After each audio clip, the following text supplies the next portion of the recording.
Okay. Mitzvah Nun Daled, Mitzvah 54 in Sefer HaChinuch. Ladun bedinei ganav, to rule with the law, with regards to the laws of pertaining to a thief. Kemo shekatuv b'Torah, like the Torah says, ki ignov ish, the man shall steal. Ve'inyan ha'geneva hu, what is stealing? Halokeach davar mamon chavero mibeto mikiso. Someone who takes an item of value from his home, from his fellow's home or his pocket, be'et shelo yir'eh ba'al habayit v'lo yeda, where the homeowner doesn't know that it was taken. B'chol kayotze bazeh, or any act of theft that is similar to this. Shoresh mitzvat hamishpat yadua. The purpose of this mitzvah of imposing justice is known, like we spoke about already. We want to have peaceful coexistence with everyone, and that's why we need to lay down the law. Dinea, the laws of this mitzvah include as follows: Kegon, tashlume kefil. There is such a thing called the payment of double the value of the stolen object. That would be in a situation where he is caught with the stolen item. Not that he gives it back, but he was caught with it in his hand, and then we force him to pay kefil, double the value. Or v'arba'ava chamisha. In some instances, it would be 4 or 5 times the value. If it was a shor, it would be 5 times, and if it was a say, if it was a lamb or a sheep, it'd be 4 times. V'din la'roga ganav hababa machteret. Also, the law to permit killing a thief who is coming into a house through a tunnel. The reason is, we spoke about this in our drasha last week, that we're just not sure of, not last week, 2 weeks ago, I think. We're not sure what his intent is. So if he's coming through in a tunnel, we have to assume that he might want to kill the owner of the home. Or Bedin has to sell a thief as an Eved Ivri to regain the value of what he stole.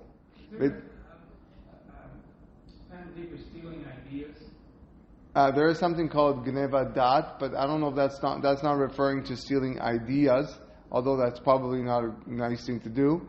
But Gneva Dat is stealing the knowledge of a person, which implies that you make someone think that, or you're leading him on into thinking you're going to do something and you're not. The example that we give is, you go to a store with no intention to buy anything, and then you're just asking him questions and prices because you plan on shopping somewhere else. That would be the issue of Gneva Dat. Bedinei Gneva sheishbicha bevet haganav. Also, they have the laws of a stolen object that improved in the value of the home, in the home of the thief. So the guy stole something from you, and while he's had it in his possession, the price went up. Me'elea or machmat hotza'ah, either on its own or do some sort of improvement that the thief made. Vedin gneva shukra, or the law of a stolen object that appreciated. Shemeshalem keren ke'enag sheganav, where he pays the principal as per the value when he stole it. V'tashlumei kefalim, and as well the multiple payments bishat hamada badin, according to the value when it stands in judgment. There are various laws. V'din ganav sheganav miyad de'aganav, also the law of a thief who stole from the possession of another thief who stole it from his owner. She'en meshalem kefel le'echad mehen, the second thief does not pay kefel, the double, to either one of them, not to the first thief or to the original owner. Afilu kodem yeush, even if he stole it before yeush. Yeush is when the owner abandoned hope of receiving the object or retrieving the object again. V'din ganav nichse hektesh, the law of someone who stole temple property, or nichse goy, or the property of an idolater, or agonev avadim ushtarot vekarkaot, or someone stole non-Jewish slaves, documents, or real property. V'agonev v'shabbat, someone who steals on Shabbat. Uba alav chiyuv chilu Shabbat u'gneva ke'echad, such in a way that there is a liability for desecrating the Shabbat and payment for stealing that come at the same time. Ma dino le'inyan tashlumin, what's the law with regards to the next payment? U'me'ezeh min nechasav magbin bedin mimenu hatashlumin, as well. Which of the thief's assets do Beddin confiscate the payment from? And what happens if he is being sold for as an Eved Ivri? It must be value equal to the value of the stolen object or less than that amount. But if his value is greater than that of the stolen object, he's not allowed to be sold. Also, Dineh Shomer Sheganav, What happens if you are a custodian? It means you're watching an object for somebody and you stole it. Or you were entrusted to watch an object and someone stole it from your house. Also, the law regarding prohibition of purchasing a stolen object from a thief. And one who did do so. What's the law with regard to the owner of the object? And all the additional details of this mitzvah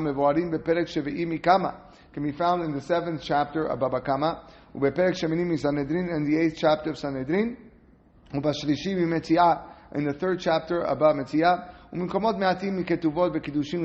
also in a few other places in Ketuvot, Kiddushin, and Shavuot. And this mitzvah applies to men, again, because it is their responsibility to impose justice, and women are not judges in the Sanhedrin. And in terms of the locations, this applies whenever there's a bedin of judges that have been ordained in Israel. They can impose the liability to pay either the double payment or the 4 or 5-fold payment. But if they were not ordained in Israel, they do not have the authority to impose these specific liabilities to the thief. But they only have the ability to impose the return of the stolen object or the principal value of it. But the law of selling the thief himself as an Eved Ivri does not apply even where there are ordained judges. Except when we have the Yovel. And since now we don't have, this week's parasha is the mitzvah of Yovel. Since we can only have the Yovel when all 12 tribes of Israel are residing in the designated territories of Eretz Israel, therefore Yovel today does not apply, and that's why we don't have the mitzvah of Eved Ivri. Okay, we'll stop here.